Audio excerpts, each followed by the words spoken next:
We should be having a conversation, just like while we're talking about. What would we be talking about? I mean, probably like, I don't know, makeup.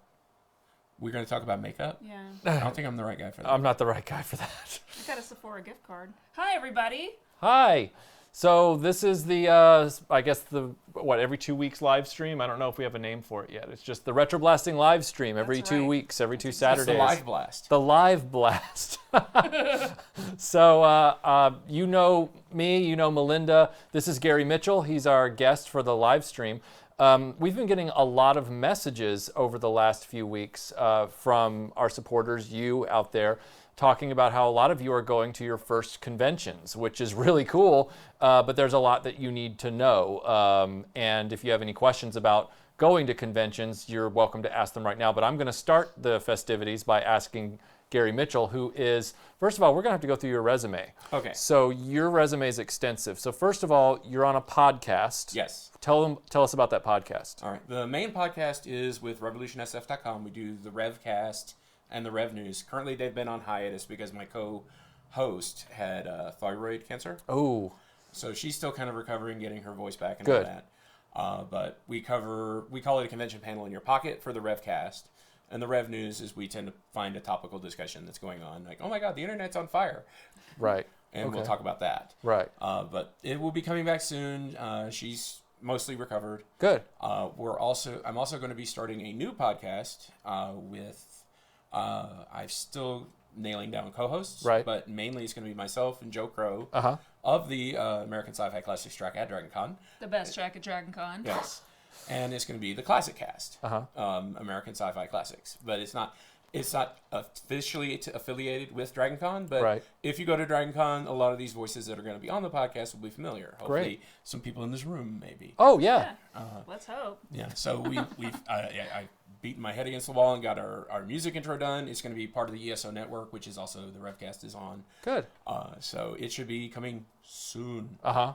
Now, tell me, you are the co-track director of American Sci-Fi Classics track at Dragon Con. Correct. You are now also, what is your title for Wholanta? I am the co-director of Otherworlds programming at Wholanta, wholanta.com. It is May 4th through 6th at the Hilton Atlanta Airport in Atlanta. And that's all about Doctor Who. Yes. Okay. And the Otherworlds programming is pretty much everything that's not Doctor Who. Gotcha. So we're going to talk about other shows, other movies, Uh-huh. that sort of thing. Gotcha. It's myself and Darren Bush. Okay. How long have you personally been going to sci-fi conventions in your life? The first one I went to, I was about 17. Okay. So I was a little late. Right. But I used to live in Greensboro, North Carolina. Mm-hmm. And was a member of a science fiction club there, SF Cubed. And they had a convention called StellarCon. And it started out on campus, and I went there. And I went to that 2 or 3 times. And then my friends and I were like, we kept seeing flyers for Dragon Con. And we kept going, well, that'd be cool. That'd be cool. And finally, in 1999, we pulled the trigger and went. Uh-huh. Okay. And I've only missed 2 Dragon Cons since then. Wow. So you've been going to Dragon Con since the 90s? Yes. Wow. Okay. So Back when it was goth. It was so cool back then. Oh, I mean, yeah. I started going in, I think, 2001. So it was almost the 90s. Almost. Yeah, maybe it was 2000, somewhere around 2000, there. 2001 were both good cons. Yeah. 2001 had Harlan. right. So I finally got to meet Harlan. Wow, that's awesome. Harlan Ellison is Yes, who you're referring Harlan to. Yeah. Walk me through, now that you've been to cons for over 2 decades, walk me through a little bit of what a first timer going to a con needs to know at any convention, like not just Dragon Con, but any convention. What's a good best practice? Good best practice is the 6-3-1 rule. Get at least 6 hours sleep, 3 meals, 1 shower. Okay. Every day of the convention. Are you hearing this? I think that's good. Yeah. Yeah. Because you need your rest. You know, if you're younger, you only need about 6 hours. Right. If you're Right. you might need a little more. Right. You might need to have your own stool. Okay. But that's a good solid. Get your sleep, get your rest. You can still party and still get 6 hours sleep. Right. And you definitely need to eat because you got to keep your energy going. Have a con bag Right. and keep snacks in it. Oh, because okay. the food at the con is going to be expensive. Right, and not good for you either. Not too much. I mean, I can't tell you how many $6 hamburgers I've eaten. Ugh. But sometimes at 11 o'clock at night at con, that's all there is. Right. Right. Okay. Now, what about navigating the con? Like, for example, you're now a track director, but at one time you had to choose what lines you were going to stand in. So, what would you recommend people who aren't content creators but actually attending as audience members? How would you recommend they structure their days? It's going to depend, okay, because we have to kind of break this in two sections. There's planning for Dragon Con and there's planning for other cons. Okay, let's do other cons first. Other cons first are usually smaller. It's easier to get around. They're usually just in one hotel location. Get your program. Every con usually will give you a program. If they put it online before the convention, grab it, download it, and start going through that programming. Okay. And decide, okay, I want to see this, I want to see that. In a smaller convention, it's usually not too many conflicts, and it's easy to go, okay, well, I want to see this guest, I want to go see this panel, I want to go see this thing, make a plan. Okay. If you can get there before the convention starts, reconnoiter. Like if the convention starts at 11 a.m., try to get there, if they open the doors at 10, get there, look at the map, walk around, get an idea of where everything is. Right. Before it's packed with people. Definitely before it's packed with people. Earlier the better.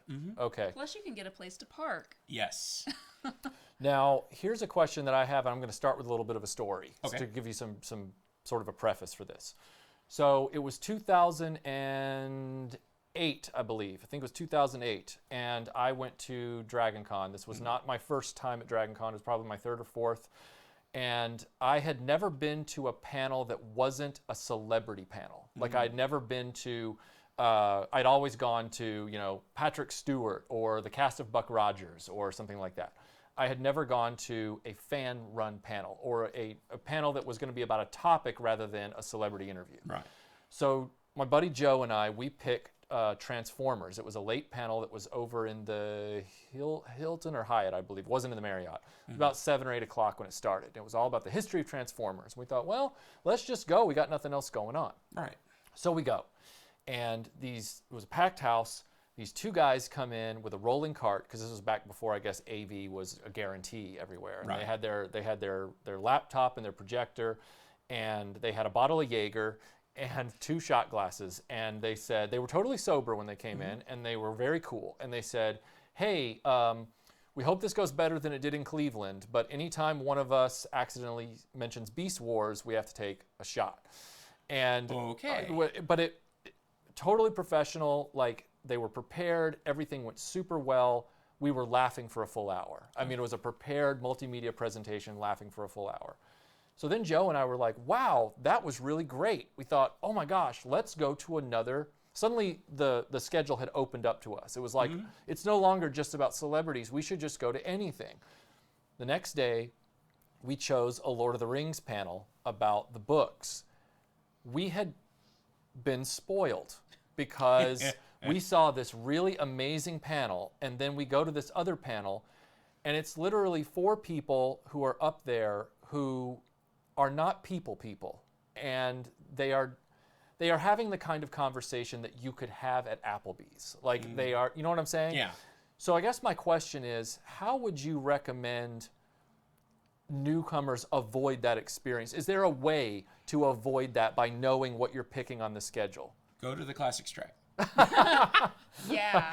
Now, honestly, it's really, really hard because a lot of the times it's partly a mix of the track directors vetting and knowing who's going to talk. Right. And what the track directors are looking for.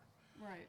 And you really don't know, especially coming in, if you don't know the people are the fans, there's really no, I mean, if someone sees, oh, it's a RetroBlasting panel, they get an idea. I know what to expect. Right.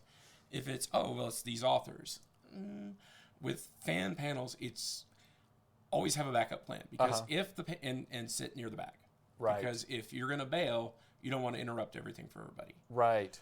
So, unfortunately, there's no real way to vet that. Sit near the back. Or, that's even great better, advice. hang out right outside the room and just listen so that you're not even in the room if you can do that. Yeah. I've done that before, and you kind of hear that it seems really cool. Then you kind of just sort of sidle in, you know, and sit down. Or you can easily just walk away without offending anyone or disturbing anyone. It's nice. Right. Right. And and again, that's what Joe and I always, we will give usually anybody, a chance to be on a panel, especially if they've got credentials. Right. And yeah, we want to hear from you, hear what you have to say. Once we see them on a panel, then we can go, yeah, we're definitely bringing you back. You were fun, you were interactive, you talked to people. Right. Less than that, we tend to go, we've got a lot of people asking to be on panels. Right. Right. Which I'm sure you do. We do. Yeah. We actually do. And we are always looking for more people. So anyone who wants to be on a fan panel, contact us. Especially if you don't have to be, well, I was published in this publication. If you know your stuff, you know your stuff. Right. Right. Yeah. Now, what's a good way to be an audience member in a panel? Like, I know that's like, well, sit there and just listen. But what I'm saying is, like, I'm sure you've had experiences with, or have you had experiences with disruptive audience members? Oh yeah, Really? There are people who may have had beverages of an adult nature. Especially the later it gets. The later it gets. We have had people that may have been on substances. Right. Some of it is having decent security, and if someone's being disruptive, that's part of the job of being a moderator, and it's a skill. Right. Of being able either to know how to ignore them or say, hey, get this person out of here, or being able to talk over them. Right. If someone is bound and determined to be disruptive, they can be disruptive, but a really good moderator can shut someone down. It's almost like being a stand-up comic. It's Right. very much like that. Yeah. We've had one of the panels I'm most proud of on the Classics track that we do every year is truly outrageous female hero, heroines of classic sci-fi. Right. And let's say 2 years ago, there were some people with some agenda who came. And we thankfully, Sue Kay, who is one of our great panel people, was the moderator, and she shut them right down. Right. And got them right out. Oh, good. Okay. That's great. Good. So that's also dependent a little bit on how well seasoned your panelists are. Exactly. Okay. Tell me a little bit about do you remember the first panel you were ever on and how you felt? The first panel I was ever on, I was on a book panel for the literary track. And now it's killing me that I can't remember what book it was. It's okay. At least you remember the panel. A long time ago. Yeah. But it was literally, they were looking for people. And a lot of the tracks are constantly looking for people because everybody wants to be entertained. Right. So it's easy to get people to come watch the panel, getting to be on the panel. Right. But I can tell you, I was nervous at first. I want to make sure I knew what I had. I had a few pre-zingers ready to go. Yeah. And I've learned that some of that pre-planning, at least for me, it's going to vary from person to person. If you're too canned, it's going to come across. Right.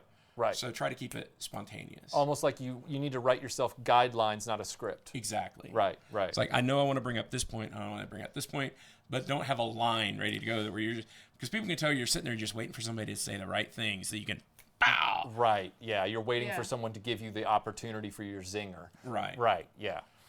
Right. So she also was, but the literary tracks where I got my first chance to be a moderator, and I got to be the moderator for Elizabeth Moon. Wow. And that was cool because I love her books. Yeah. And when it was one of my funny favorite DragonCon moments, it was like, this is Elizabeth Moon, I'm moderator. She's like, you're going to moderate me? I'm like, no, I'm going to introduce you and get out of your way. Right. Yeah. That's probably wise. And that lends itself to another question that I just thought of, which is, as an audience member, first time at con, and this is important. I have my own perspective on this, but I want to give Gary a chance to answer first. I wonder if it's the same thing I'm thinking. Well, you go ahead and ask then. Oh, well, so I've been to a lot of different types of panels. Celebrity panels especially are bad for this. You get the Q&A sessions with the audience asking questions, and so often the audience doesn't know how to think of good questions to ask. So, number one, you get the same statements and questions over and over again, which are really boring and rote for the actor to answer. Yeah. So, when we saw James Tolkan, who was, in the Back to the Future movies, and he was the principal, they were all just saying, can you say this phrase to me? Can you call me a slacker? A slacker? And it's like, it just sort of feels really embarrassing even for the actor. So, don't ask anything that starts with what was your favorite blank when you were what was your favorite episode to an actor, because to them it's a very different experience. Yeah. What are some of the good questions that you've seen asked? The best questions I've seen in this, I got this from watching Larry King of all people, because he was one hell of an interviewer back in the day. If it's an actor you're really interested in, you should know, well, they've been in this, they've been in that. Right. You've seen interviews they've been in, so you know some of the questions they've been asked. Like you said, don't ask what was your favorite line because try to find something that they don't get asked about a lot. Right. And then try to ask them like find out something that they're interested in. Yeah. And say, hey, I know that you're interested into this. Can you talk about that?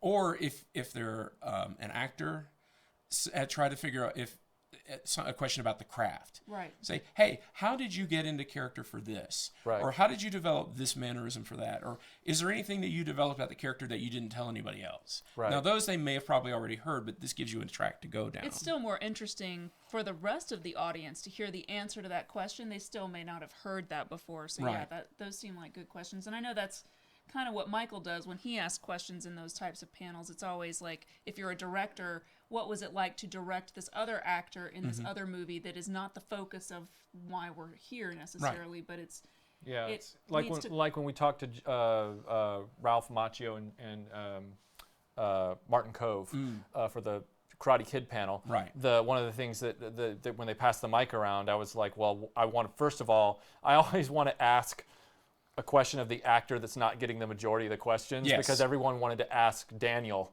questions, and so I wanted to ask Martin Cove a question, and I wanted to, because I knew about the whole cult of Cobra Kai. Right. You know, everybody loves the Cobra Kai, so I asked Martin Cove, you know, you've been a villain in a number of movies. Your villains are so memorable that there's a whole group of people devoted to the Cobra Kai, and they love your character. How do you go about developing a villain in your own mind? And then when you execute on that, how do you end up making them so memorable? And he ended up telling us the whole backstory he created for that character, which is on, you know, we can still see it because thankfully Dragon Con films everything. Yes. So, yeah, is there like a best practices for first timers getting up to the mic? I mean, don't tell your personal story. Yeah, and if good you go, I mean, if you want to tell a personal story, that's a great thing to do at the autograph line. Right. true.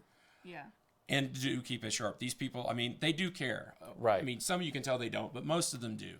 And it really touches them when you tell them, hey, your performance in this helped me get through this. Right. That kind of thing. But yes, if you at a panel, you're getting an opportunity that there's like at Dragon Con like 300 people here. Right. All of them want to ask a question. Right. Make it a good one. Right. Yeah. And you know, and none of the stupid stuff. Don't ask for a hug. Don't, hey, I'm broke. Will you sign this? Right. The whole audience is rolling their eyes at you if you do Yeah. that. Yeah. Don't be that guy. Don't be that guy. You know, one of the other incidents, there was a certain very popular male celebrity where the lady asked, would you take your shirt off? Oh. And he said, well, and you know, being quick on his feet, he was like, well, only if you take yours off. And so she did. Oh God, that's why you don't say that. Thankfully, she was wearing something under the shirt, but still. Right. I mean, Right. this is like a 4:00 in the afternoon panel. Ooh. Yeah. No. Yeah, Don't be that person, please, don't be for the that love of person. God. Yikes. So tell me a little bit about you're organizing these panels. You're trying to organize these tracks. You're trying to get all the subject matter down, and you're also trying to come up with the schedule as well, the run of show. Right. So now, every year, how do you determine what is the most relevant content for the audience? Like, do you have to kind of predict, okay, last year there was a revival of X, so we need to talk about this year? How do you do that? There's a bit of that. Anniversaries is a big help for us. Uh-huh. It's easier and harder for the classics track because, you know, we have all of history Right. that we cover that's not claimed by another track. Right. So anniversaries help us a lot because that, or if there's a reboot or a remake, like and it's like we would like to do, say, be something on The Exorcist since it just had a TV series. Let's talk about the original. Right. But for us, it's that and just, well, a lot of people ask us, we have a Facebook group, Facebook, American Sci-Fi Classics, search, you'll find it, plug. And we'll ask, hey, what are you guys interested in? Right. But there is so much stuff that we try to cover, that's why we invented Roll a Panel. Oh, okay. Right. So for all the ones you couldn't fit a full panel into. Right. So explain what the roller panel is for the uninitiated. So the Roll a Panel, and I believe it's Mike Dixon who builds these for us. We get a giant 20-sided die built for us about yay big. Mm-hmm. And we come up Joe and I come up with 20 different movies, TV shows, things that we put on there. We put together a panel of about 20 people. Your standard panel has about 5. Right. And what we do is we roll the die. We have someone in the audience who rolls the die. Whatever it lands on, the panel talks about for about 5 minutes. Right. And we get through all 20. Right.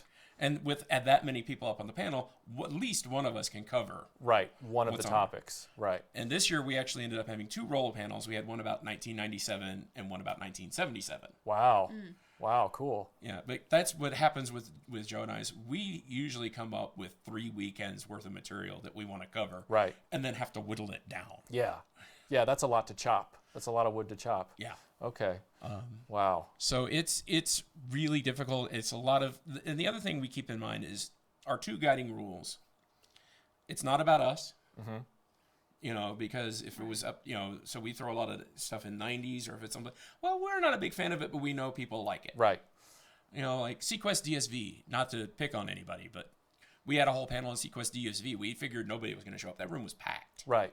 Because that group of people is now of the age where they're going to conventions and spending their money, and they remember Sequest very fondly. Right. So we never try to go, well, no one's going to show up for that. Right. And the other rule that we have is there are no guilty pleasures. There are just pleasures. That's if you true. like it, you like it. And don't be ashamed of liking it. Don't make excuses for it. Don't Right. say, well, I know it's terrible. No, for you, it's great. Right. Right. Embrace Revel what in you it. love. Yeah. Embrace Love what it. you love. Exactly. Yeah. Yeah. So those are, and so with those as our guiding principles, it's really easy to come up with fun panels Right. that we know people are going to come to, because nobody is going to come in and have somebody sitting there going, well, we know this movie's crap, but people like it and we talk about it. No, we get people who like it on the panel. We get people who like it in the audience. And our big thing is Joe and I have been at too many conventions where the panel talks at you. Right. And we're going to tell you what you need to know and think about this. We much prefer an interactive back and forth. Right. Right. Right. And we think that gives a better experience. So you hate us, right? No, we love you guys. Because you do some interaction. Yes. And the big thing we love about you two is that you are always on point with your knowledge and your presentation. Right. We know that if we're doing a RetroBlasting panel, that's an hour that's covered. It's solid. Right. We don't mind it when people fire at us. Like when I say fire, I mean like they participate. And we roll with it. I mean, yeah. because we have, like you said, we have guidelines, not a script. So now the multimedia is set up, but we don't write a script and read off a slide, as Right. you've seen. It's very loose, and when people have, and we've also built in, as you saw, Melinda did this when we did the G.I. Joe panel, we always built in, okay, who here actually likes the 1987 Battle Force and why? And, Right. you know, people get to talk and all that kind of stuff. So, yeah, I think that is important. Yeah. And so that's a big thing, especially for me, because like I said, I've been at way too many panels where I've been bored out of my mind because Right. I'm just getting lectured. Right. You know, it's like there's a difference between going to a conference Right. and going to a convention. Yes, and I have seen the difference there too. I've seen some of those panels where they almost, you feel like you've gone to a pharmaceutical seminar or something Yeah. like that. Yeah. Yeah, not to pick on the Lord of the Rings guys, but there's a Lord of the Rings I was panel that was thinking that about too. Elvish language. Uh-huh. And it was like going to an English lecture. Here's how the I wish Elvish I'd been language. at that though, because I really love that kind of. Yeah, and nothing against that particular panel or the people who like that kind of panel. It's just not for me. Right. Yeah. Right. And for me, that's just dry and boring. Yeah. I know. If I want to learn the love Elvish dry and language, boring. yeah. So that's the big, and I'm bringing that same kind of philosophy to Otherworlds. Otherworlds is going to be a little different because it's going to be more current, and and Darren and I are going to be focusing on, okay, what are people talking about right now? What's coming out? What's sort of going on? Right. And getting it's fun to get to play in the other space. Right. You know, we got all this Doctor Who stuff going around us, and we're over here in a corner talking about, you know, like Pyramids of Mars. Right. Right. Or something, which is a Doctor Who episode, so that was a terrible example, but No. It's that's Tom Baker. That's Sarah Jane Smith. That's, Yes. I saw it. It's great. it's one of my favorite episodes, which is probably why it popped to mind. I was trying to think of something other pyramid related. What was it? $24,000? Was it $24,000 pyramid? I think they keep increasing the money on it. $25,000 doesn't go as far as it used to. $100,000 pyramid. I think they changed it. Yeah, I was actually thinking last year you guys did a People's Court, Yes. which That was good. one of my favorite formats that I've ever seen, where people sort of defended movies. Each panelist picked a movie, that is sort of reviled by a lot of folks. I think one of them was Howard the Duck. Yep. Yes. One was Superman 4.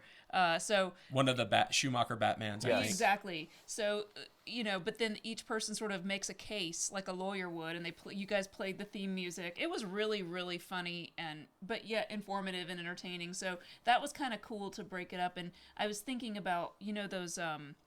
We used to do like a battle of the books and when I was back in elementary school, but you could do something where you had like 2 teams of panelists, like a team, like the red team and the blue team, and each one has a buzzer, and you could do your 20-sided die almost, roll a topic, ask a question about that topic, and then, you could have like teams of like almost like a trivia team, but like a competition between two teams. You may be seeing that at a convention soon. That sounds like... That might be something I might make you moderate.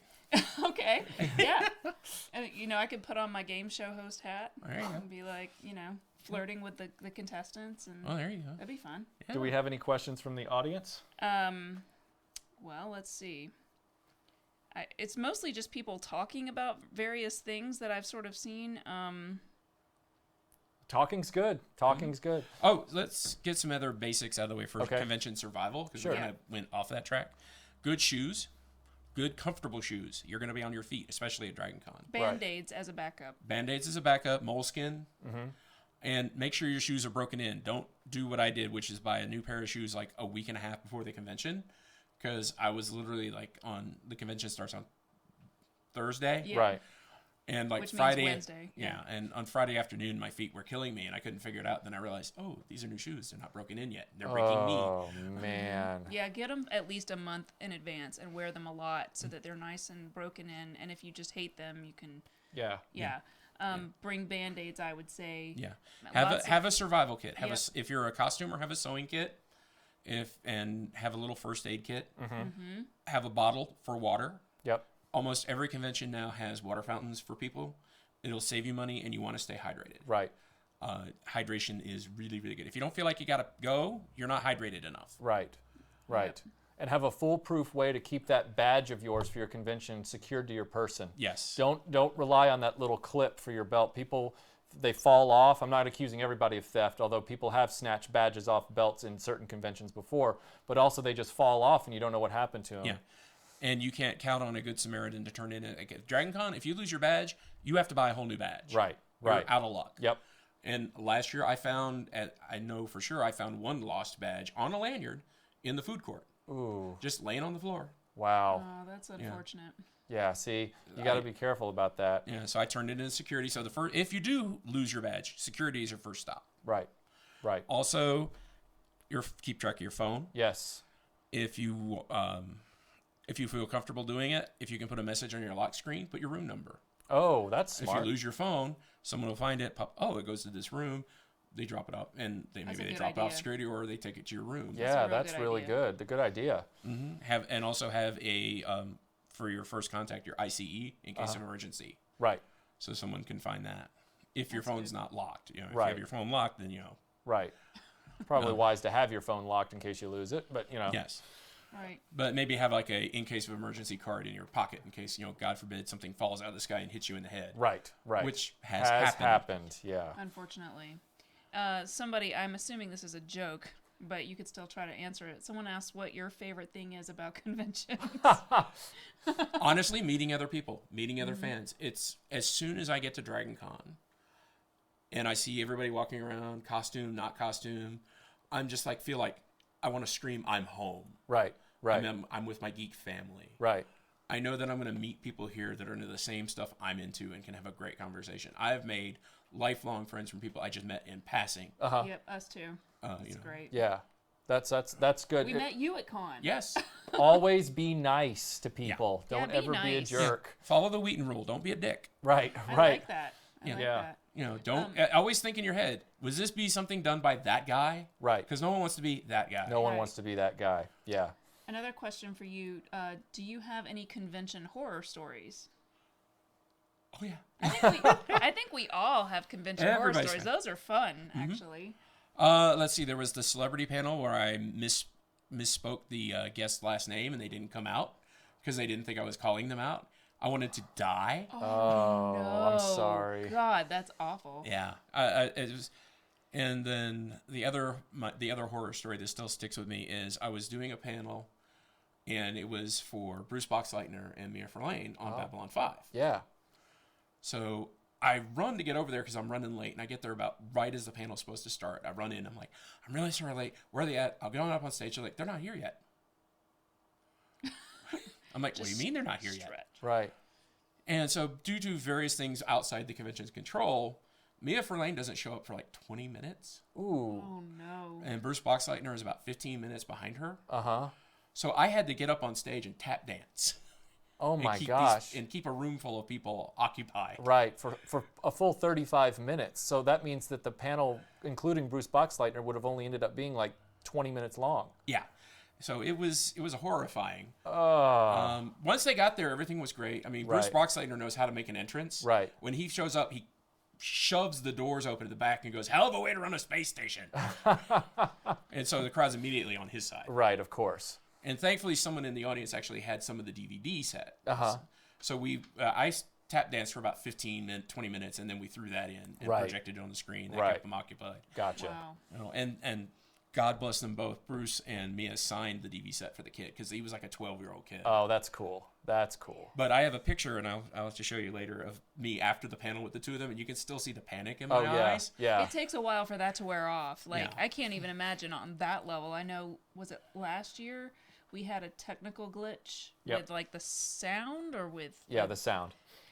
And we couldn't get it, like, we didn't have a cord, and I couldn't figure out how to make it work. I've had people in the audience of the show come up and help me. Just because people are real helpful, and there's a lot of AV nerds. Thank God for you. You know, if you have AV skills, you're gonna be real popular. If somebody has a technical problem, because I have to give a big shout out to my Dragon Con tech team. The tech ops people are amazing. They are always on point. They are always knowledgeable, and they will bend over backwards for you. Right. Right. I know that's always real stressful though. You get up there and something happens with your computer and it doesn't want to project correctly, or you know, and so you're got a whole room of people like staring at you, and you're like, oh my god. Or you go to show a movie on Friday night, first night of the con, and suddenly realize that you don't have a projector, and it's 5 minutes before the movie's supposed to start. Right. Because you were so worried about making sure the sound was good. Well, at least the sound ended up being good by the time you got the movie going. Right.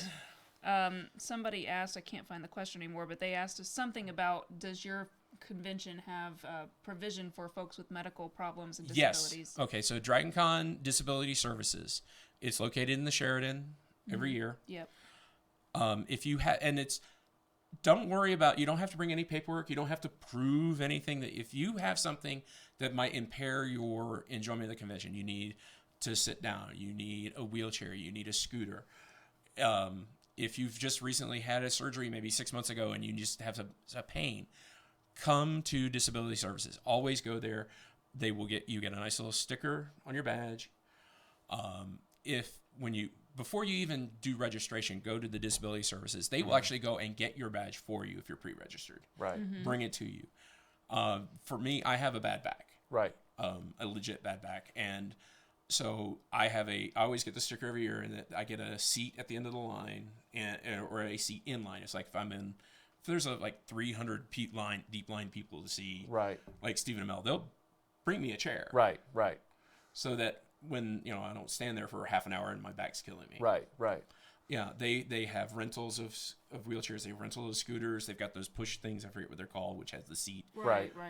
You can get those. Nice. But literally, if you have anything that might cause you a difficulty, they want you to come. They want to make sure you have a good time at this convention. Yeah, they're really good about that at Dragon Con. Mm-hmm. Yeah. So I have a couple more questions. Number one, will there be a panel on superheroes of the 70s and 80s? I know you guys have done those previously. That's kind of a broad topic. Yeah, Michael Bailey will be doing his annual Superversary, which talks about the different superheroes. If it's especially if it's anybody's anniversary, they will come up. Yeah. Join the Facebook group. Whoever asks that question, say, hey, I'd like to see a panel on this particular hero, that particular hero. I can't promise it'll happen, but we'll try to fit it in or see if we can do something. Yep. There's another question that says, I don't know how you can answer this, but you sort of politically answer this. Have there ever been a guest that you hated or were really rude to you?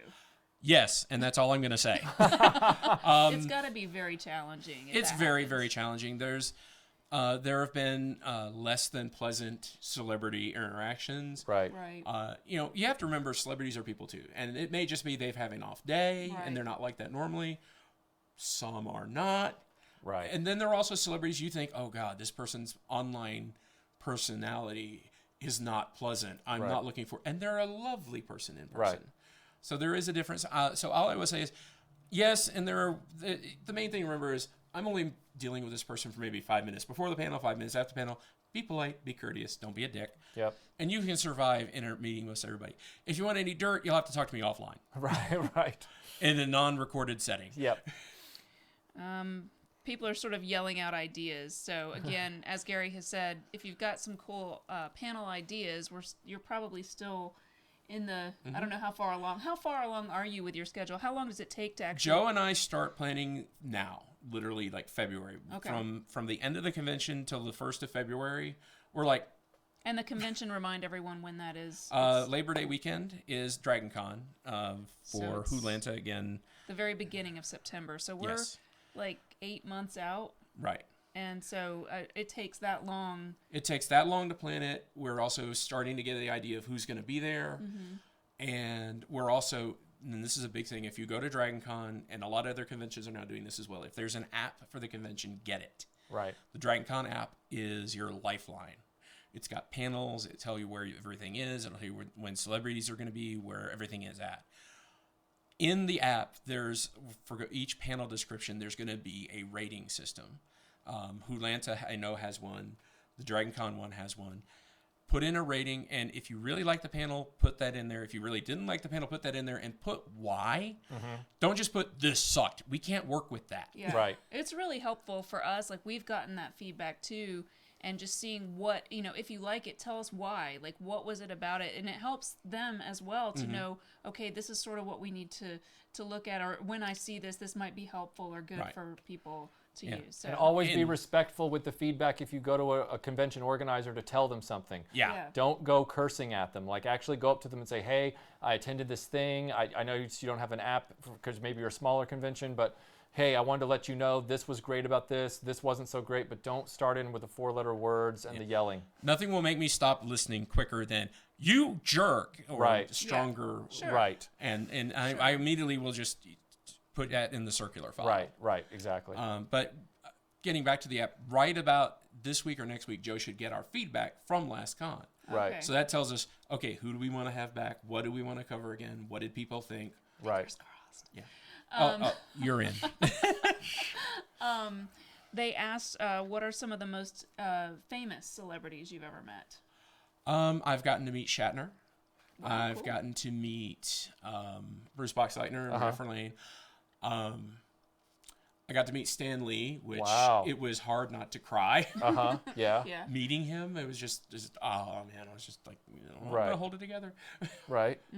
I got to meet the guy Gary Lockwood, who not only for 2001, he's great, but also he played Gary Mitchell. Gary Mitchell in Star Trek. Right. So Right. meeting him was a dream. Right. I got to briefly see. I didn't get to interact with him, but I got to see Adam West, Wow. Richard Lynch, Andreas Kostelos from Babylon 5. Right. The guy who played Marcus from Babylon 5, whose name escapes me, and I hate myself for that. But he was a dream. Yeah. I got to interact briefly with. Didn't you interact? Were you on the panel with Ralph Macchio and Martin Cove? No, unfortunately, that was not. And that's one of the other things that we love to do is find people who love different people, because John S. Drew, who runs like the Batcave podcast, is a Right. huge $6 Million Man fan. So we got to let him moderate a panel with Lee Majors? Lee Majors. Wow, That's that's really cool. Made his day. Yeah. really awesome. Now, I know you've met Gil Gerard. Yes. Okay. Gil Gerard is a hoot. Yeah, he's really cool. I've been able to meet him at his table before, but okay. And you've also met Terry Farrell, is Yes. that right? Yep. Yeah. She was on one of our Truly Outrageous panels. Wow. Tegan, one of our Yep. regulars, was sitting next to her, and Tegan said something really nice about her, and Terry Farrell patted her hair, and Tegan was just like, if you're watching, Tegan. Right.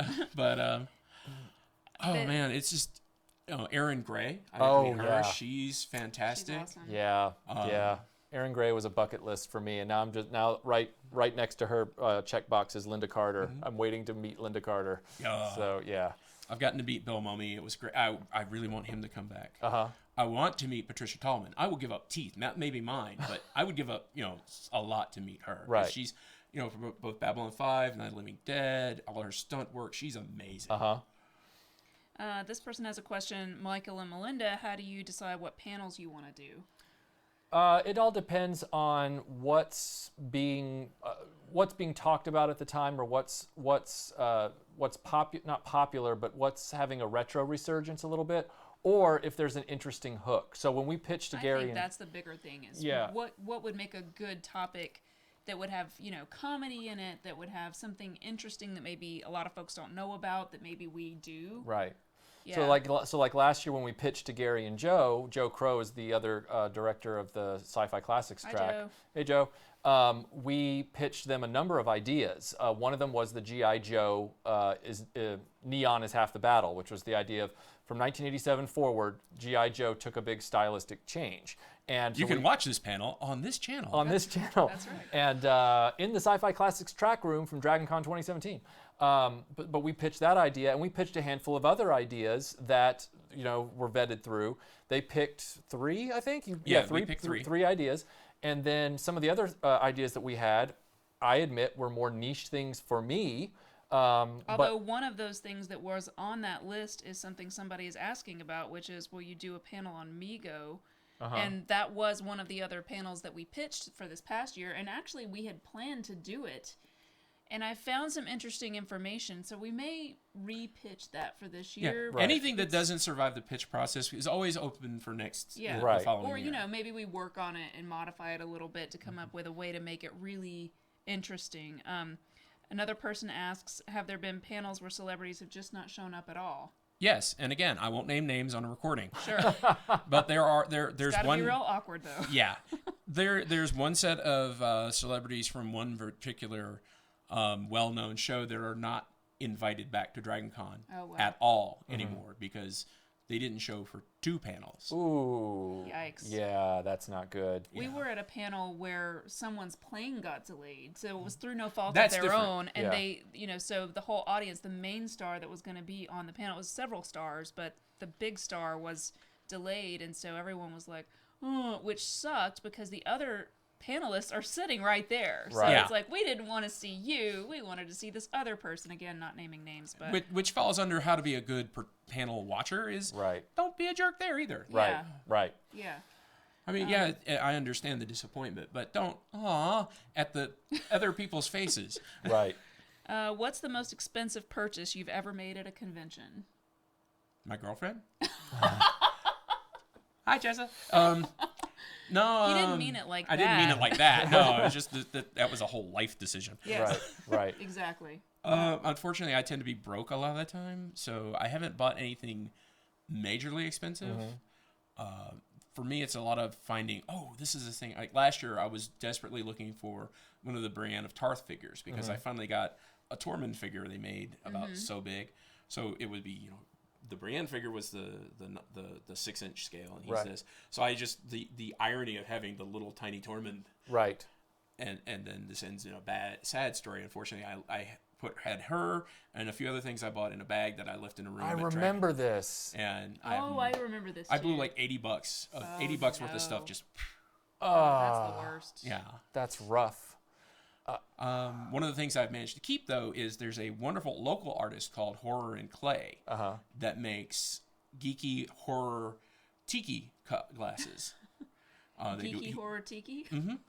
And he does Lovecraft themed, fish people themed. Right. Yeah. And I got this beautiful tiki from him. Right. That was about $60. Oh, okay.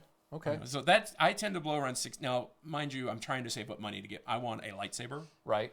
And I want one I can hit people with. So that's going to end up being like $150, $200 purchase at some point. And that was the most expensive thing I've ever bought, which was last year at a convention at DragonCon. I bought one of the Ultra Sabers. I bought a Luke Skywalker style Graphilex Ultra Saber and had them build it for me.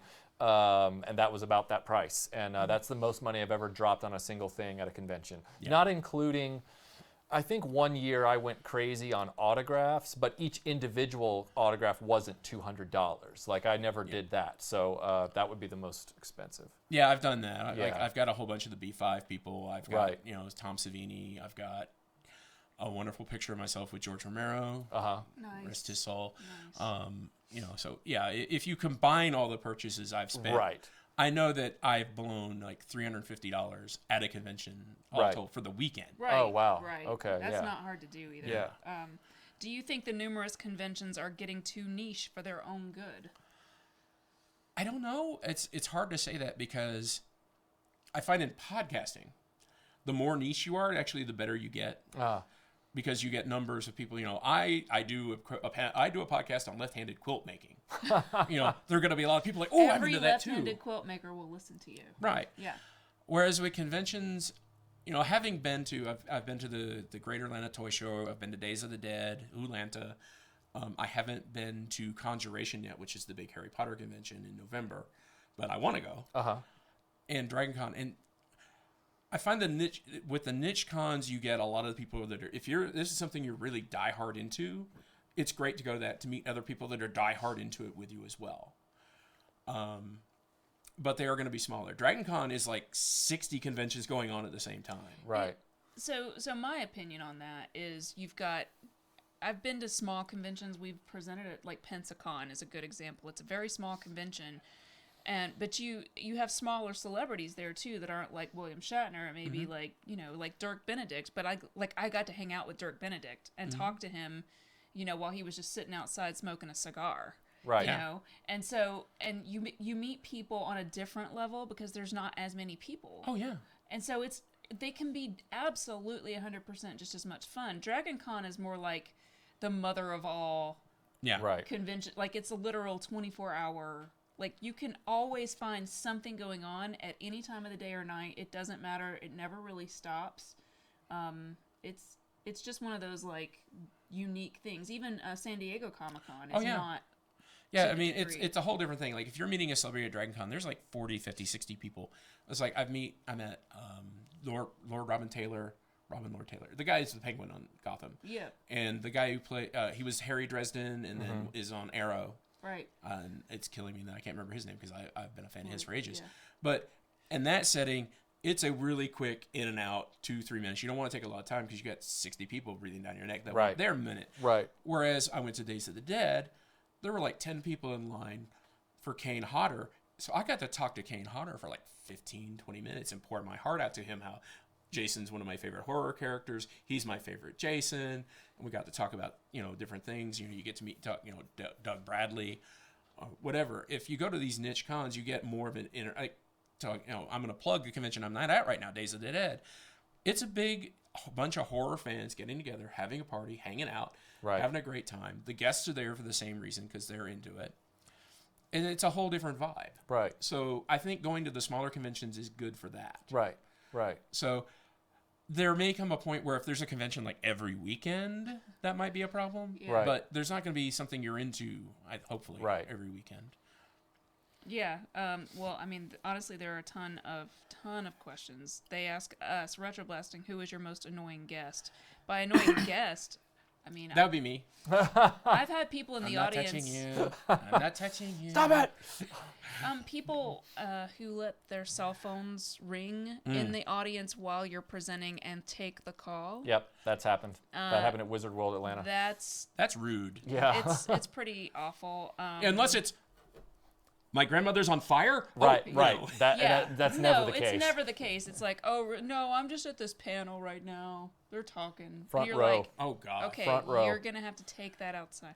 A lot of people. One person's asking, would we consider a classic film panel on Lawrence of Arabia or something? Would that be Dragon Con friendly? I don't really know. I mean, it's not. I would kill to do a panel like that, but it would require, I would think, pitching and roping in many other movies of that type or movies that almost blur the line, where it's kind of like, we're going to talk about adventures in the desert, or something like that. And then that would sell better to a Dragon Con or convention audience. You'd almost have to go to one of those. There's There's one up in, I can't remember if it's North Carolina or Virginia, but every year or two, there's a big Western movies convention. Oh, and that would be a great place for yeah, that. and it's obviously populated by more middle-aged and baby boomer types, but they get they get Sherry Jackson and a number of those Western actors to do. It's almost like Dragon Con for Westerns. Yeah. I've never been to it, but I hear it's great. That would almost be a place where it's like a classic cinephile convention. They would want a panel like that on Lawrence of Arabia, I would think. That would be a fun convention. Yeah, wouldn't a it? cinephile convention? Yeah, that would be pretty neat. Yeah, I mean, there is a film festival at Dragon Con, so I mean, there is a, sort of a more cinema-related track. Right. I just don't have any, Yeah, exactly. like, interaction with them. So at Dragon Con, we could talk about this real quickly. Dragon Con is sort of a different style than some of the other conventions, like, for example, that we've presented at. So when we went to Emerald City Comic Con in Seattle quite a few years back, you have like this online thing where you pitch a panel or panels to them, and you send in your credentials, and then from that they tell you, whether or not you are good to go, like whether they want you there. And Dragon Con is more like, it's sort of different. It's sort of like what you talked about earlier. Each track sort of has its own director, and that director sort of sets the rules for that track. So and the tracks are things like there's a Star Wars track, there's a Star Trek track, there's the American Sci-Fi Classics track, there's Lord of the Rings, or there used to be Lord of the Rings. Yeah, now it's track. Epic Fantasy, now which it's covers. Epic Fantasy. So, but there's the all the, alternate history track, which used to be the steampunk track, Dr. Q. Harry Potter. Yeah, there's a Harry Potter track. There used to be a Whedon track, but that's got split up because there's nothing new out. But there's a urban fantasy, there's a horror. Whatever you're into, there's probably a track for it. Yeah, so like each of those tracks sort of have ownership of the content that falls within their realm. So, for example, when Gary was talking earlier, if there is a topic that is technically American Sci-Fi Classics, but because technically Star Wars is an American Sci-Fi Classic, but that goes into the Star Wars realm. Right. So if we wanted to do, like last year, you guys did the holiday special. Right. In conjunction with. So that way, we're not sort of stepping on their toes. Right. Right. And I say we, but Yeah, we're a lot of the tracks we will cross pollinate and work with each other. Like we worked real well with Bo and the puppetry track last year. He was like, "Hey, I've got the guy who created the Yoda puppet. Would you like to do a panel with him?" Yeah. Yeah. Yeah. you had another guy from... And he did all the stuff for Kroll, so we had him on a Kroll Right. panel. Oh, we set up the AV. Aaron. Yes. Yep. Aaron set up the AV for that, yeah. And he was great. Yeah, he looked like he had like a wealth of information to impart. Oh, yeah. And Yeah. didn't you guys have someone who did the toys who made... Was it Mad Balls? What was it? There was some kind Oh of... yeah, that's right. Dave West interviewed somebody who designed a number of toy Yeah, I lines. can't remember. I can't remember his name, which is killing me now because It's okay, you're talking you to somebody who can't ever. Yeah, if you go to the needlessthingspodcast.com, he has the audio where you can listen to where he has those panels. He did those on the puppetry track with him. Right. But he created the Boglins. That's what it was. That's what That's it was, right. right. Right. He created Boglins. He did a lot of work for Henson. Created a lot of puppets. He created the Sectars. Oh, cool. Right, Yeah. that's what because initially when I saw it, I was like, oh, Sectars, that's amazing. Yeah, you can almost see how Sectars and Boglins are stylistically related in certain ways, like the way they're conceived. He's really big on bringing puppetry into toys. Right. And so that kids can do. He thinks you can do a lot more with a toy if you're puppeteering it. That's true. Play a lot of play value. Yeah, that's true. I mean, those Sectars with the glove hand. I mean, it makes that's pretty cool. I mean, and he came up with that for a Halloween party. oh, that's awesome. He couldn't come up with a costume on top of his head, so he made the fly puppet. And that was his. Oh, that's cool. That's cool. That's cool. Yeah, if you listen to the podcast, you'll hear the story. Well, this is actually a good segue because I know we only have a few minutes left. But speaking of toys, first of all, shout out to our fan and supporter Liam. Liam, if you're out there watching, hi. Thank you for being such a loyal RetroBlasting fan for so long. We are coming up with this new idea for this year. My buddy and videographer and showrunner Tim and I were talking about this. We want to do a trade journey. And what that means is, I'm sure you've heard the story of how somebody gets a paper clip and then they trade it for a stick of gum and then they trade it for this and that until eventually they trade it for a house, whatever. They keep trading up.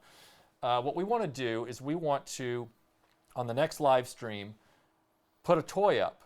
And it's going to be a toy that we're going to trade away.